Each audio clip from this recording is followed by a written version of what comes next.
एक समय की बात है।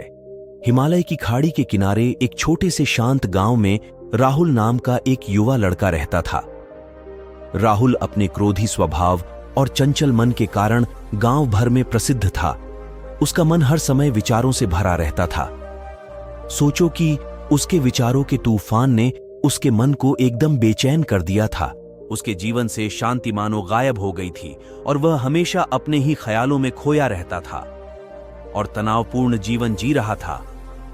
उनके अशांत मन और क्रोध के कारण उनके अपने परिवार के सदस्यों और गांव वालों से भी संबंध अच्छे नहीं थे, जिससे वह और भी अधिक अकेला और अपमानित महसूस करने लगा। वह और भी अधिक मानसिक तनाव की स्थिति में चला जाता है। एक समय की बात है, राहुल अपने गांव की गलियों में घूम रहा था। तभी उनकी मुलाकात एक बौद्ध भिक्षु से हुई जो एक पेड़ की छाया के नीचे ध्यान में बैठे थे।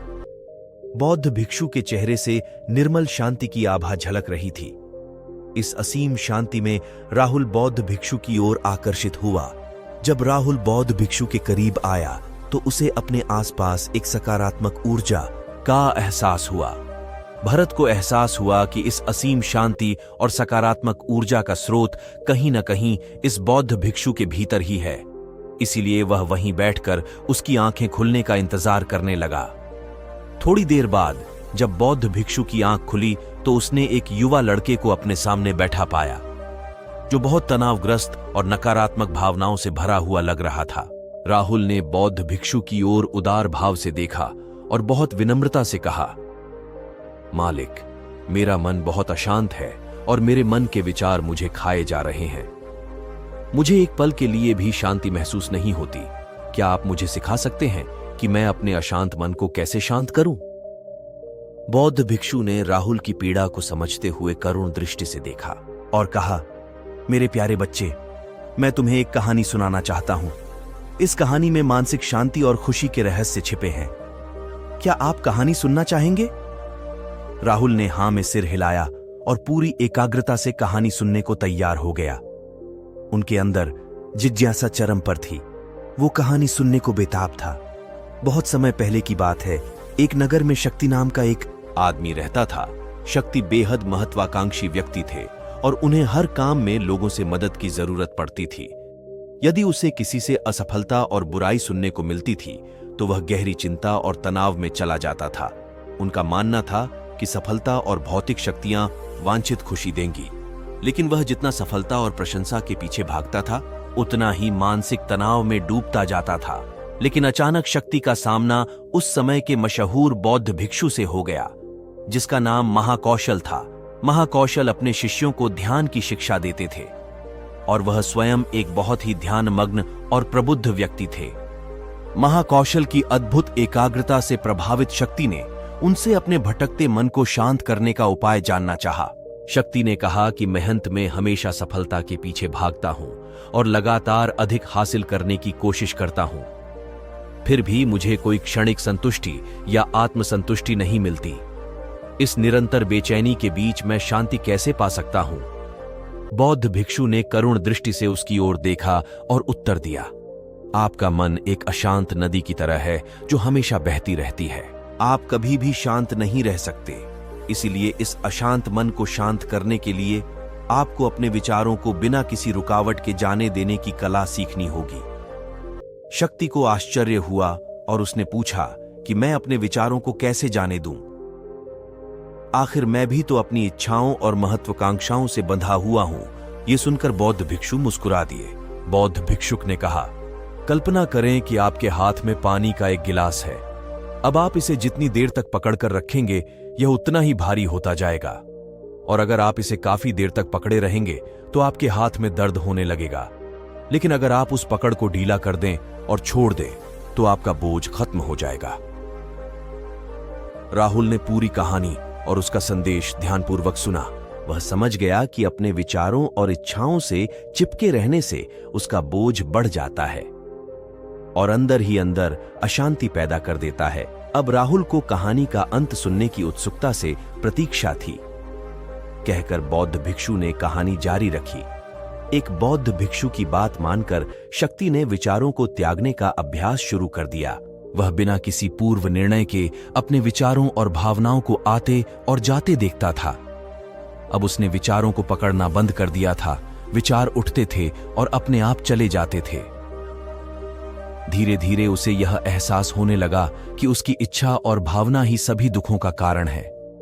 जैसे जैसे शक्ति ध्यान में गहरे उतरते गए, उन्होंने पाया कि वर्तमान में जीना ही आंतरिक शांति का एकमात्र स्रोत है। वह खुद को वर्तमान में स्थापित करके अपने मन की निरंतर बकवास से छुटकारा पा सकता था। धीरे धीरे शक्ति का मन एक शांत झील की तरह हो गया, जो बाहरी दुनिया को अपने अंदर प्रतिबिंबित करती है। उन्होंने जीवन की सादगी में संतोष को अधिक महत्व दिया और भौतिक संपत्ति के प्रति अपना लगाव छोड़ दिया। जैसे ही शक्ति में ऐसे बदलाव की खबर लोगों के बीच फैली, दूर दूर से लोग मार्गदर्शन लेने आने लगे। लोगों को विचारों को मुक्त करने की कला सिखाना और उन्हें अपने भीतर शांति खोजने के लिए मार्गदर्शन करना, वह लोगों के बीच शांति और ज्ञान का प्रतीक बन गया। शक्ति और साधु की कहानी समाप्त कर महाकौशल बौद्ध भिक्षु कुछ देर के लिए चुप हो गए, ताकि इस कहानी का अर्थ राहुल के मन में अच्छी तरह बैठ जाए। राहुल ने बौद्ध भिक्षु की ओर देखा तो उनकी आंखों में अब एक नई समझ दिखाई दे रही थी। राहुल ने धीरे से कहा कि मुझे इस कहानी में ज्ञान दिखता है, लेकिन मैं इसे अपने जीवन में कैसे लागू करूं? मैं अपने अशांत मन को कैसे शांत कर सकता हूं? राहुल के इस सवाल पर बौद्ध भिक्षु गर्मजोशी से मुस्कुराते हैं और फिर कहा कि अशांत मन को शांत करने का अभ्यास आत्म जागरूकता से शुरू होता है। अपने भीतर उठने वाले विचारों का निरीक्षण करने के लिए प्रतिदिन कुछ समय निकालें। उन भावनाओं पर ध्यान दें जो आपके मन में आती हैं और देखें कि वे कैसे आती हैं और आकाश में गुजरते बादलों की तरह चले जाए। राहुल ने आंखें बंद कर लीं और बौद्ध भिक्षु के कहे अनुसार अपने विचारों का अवलोकन करने लगे। जैसे ही उसने अपने भीतर उठने वाले विचारों पर ध्यान देना शुरू किया, उसे इसका एहसास हुआ। उसे अपने अंदर चिंता और इच्छाओं की एक निरंतर धारा बहती हुई महसूस हुई। सिर्फ एक एहसास ने ही उसे एक अद्भुत शांति का एहसास कराया। उन्हें यह भी एहसास हुआ कि यह सभी विचारों और भावनाओं से अलग है। बौद्ध भिक्षु ने आगे कहा कि जैसे शक्ति ने खुद को सभी मोहमाया से अलग कर लिया था, वैसे ही अपने मन को अशांतकारी विचारों और भावनाओं से मुक्त करने का अभ्यास विकसित करो। बिना किसी पूर्वाग्रह के विचार को वैसे ही स्वीकार करें जैसे वह आता है, और फिर धीरे धीरे उन्हें जाने दें और अपना ध्यान वर्तमान क्षण पर केंद्रित करें। लेकिन राहुल ने टोकते हुए कहा कि अगर विचार और भावनाएं इतनी मजबूत हैं तो क्या होगा? बौद्ध भिक्षु ने कहा, यह बना रहता है और मन को छोड़ने से इनकार करता है। बौद्ध भिक्षु ने राहुल की बात से सहमति जताते हुए सिर हिलाया और कहा, ऐसे कई मौके आएंगे जब आपके मन में सवालों का बवंडर चल रहा होगा। जब आपका दिमाग आपकी बात ही नहीं सुनेगा, तो ऐसे में आपको अपनी सांसों की ताकत पर विश्वास करना होगा। एक बार फिर भिक्षु ने राहुल से कहा, अपनी आंखें बंद करो और अपनी सांसों पर ध्यान केंद्रित करने के लिए अपने पेट को ऊपर उठता हुआ और मत्ता हुआ महसूस करें। बौद्ध भिक्षु ने बताया कि जब भी आपका मन अशांत हो तो तुरंत अपनी सांसों पर लौट आएं। सांस की वाद्य गति आपको तुरंत वर्तमान के चरणों में वापस खींच लेगी और आपको शांति का अनुभव कराएंगी। एक बौद्ध भिक्षु के निर्देशानुसार आने और जाने वाली सांसों पर ध्यान केंद्रित करने का प्रयास किया। इस छोटे से व्यायाम से उन्हें मानसिक शांति का अनुभव हुआ। उसे याद आया कि उसकी सांसें हमेशा उसके साथ थीं, जो उसे वर्तमान क्षण की याद दिलाती थी, आराम और शांति लाती है। राहुल के इस विकास को देखकर बौद्ध भिक्षु मंद मंद मुस्कुराए और बोले, मेरे प्रिय, बेचैन मन को शांत करना एक ऐसा अभ्यास है जिसमें बहुत प्रयास और दृढ़ इच्छा शक्ति की आवश्यकता होती है, क्योंकि लगातार व्यायाम से मांसपेशियां मजबूत होती हैं। उसी तरह नियमित अभ्यास से मन भी शांत होता है। स्वीकृति में सिर हिलाते हुए इस बौद्ध भिक्षु को धन्यवाद देते हुए उन्होंने वादा किया कि आज से वह अपने अशांत मन को शांत कर सकेंगे और अपनी गैर शक्तियों को मुक्त कर सकेंगे। बौद्ध भिक्षु ने राहुल के कंधे पर हाथ रखकर कहा, मुझे आपकी क्षमता पर बहुत भरोसा है और आपको जल्द ही आंतरिक शांति मिलेगी। लेकिन याद रखें कि यह आसान नहीं होगा, लेकिन अगर आप दृढ़ इच्छा शक्ति और खुले दिल से प्रयास करेंगे तो निश्चित रूप से वह शांति पालेंगे जो आपके अंदर है। उस दिन से राहुल अपने अशांत मन को शांत करने का प्रयास करने लगा और हर दिन ध्यान करने के लिए एक अलग समय निर्धारित किया। उसने अपने मन में उठने वाले विचारों को बिना किसी रोक टोक के जाने दिया और अपनी सांसों के जरिए खुद को वर्तमान में बनाए रखने की कोशिश की। समय के साथ अभ्यास करते हुए राहुल को अपने अंदर शांति का अनुभव हुआ। जैसे जैसे समय बीतता गया, राहुल को ज्ञान और शांति का स्रोत कहा जाने लगा। ग्रामीण अपने अशांत मन को शांत करने के लिए राहुल के पास आने लगे। बौद्ध भिक्षुओं के शिक्षक दूसरों की मदद करते समय आत्म जागरूकता की शक्ति साझा करते हैं। बौद्ध भिक्षु आंतरिक शांति पाने की शिक्षा देते हैं। इसके साथ ही उन्होंने अपनी सांसों पर ध्यान देने और अपने विचारों को मुक्त करने की कला भी सिखाई। ऐसे निवासियों का विकास हुआ और उन्हें मन की अमूल्य शांति मिली।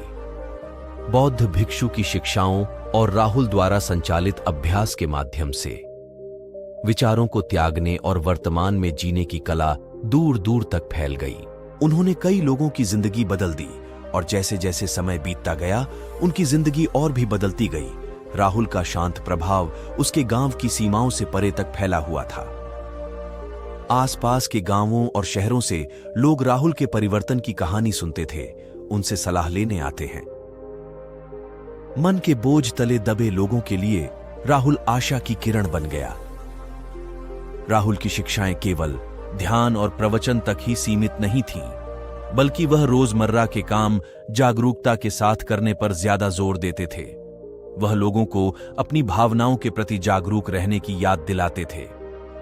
दोस्तों, ये कहानी आपको कैसी लगी कमेंट करके बताएं और हमारे चैनल पर नए हैं तो हमारे चैनल को लाइक, शेयर, सब्सक्राइब जरूर करें। धन्यवाद।